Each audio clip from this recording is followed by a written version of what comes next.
La raza de ganado Brahman tiene su origen en el ganado Cepu llevado a Estados Unidos proveniente de la India. Son de tamaño medio y su color varía entre el gris muy clarito y el rojo casi negro. La mayoría son gris claro y los machos siempre son más oscuros que las hembras.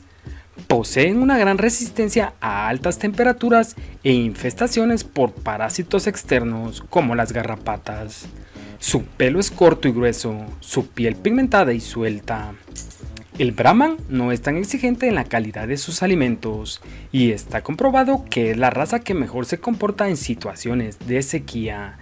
Crecimiento y desarrollo muscular muy rápido, instinto maternal muy fuerte.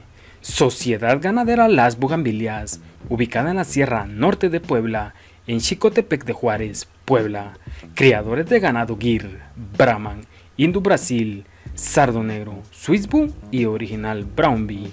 Cuentan con las mejores líneas genéticas bovinas. Producen animales aptos para la producción en el trópico. Cuentan con venta permanente de su excelente genética. En la descripción del video te dejaremos los datos de contacto. Por favor, suscríbete y dale al botón de me gusta. Hasta la próxima.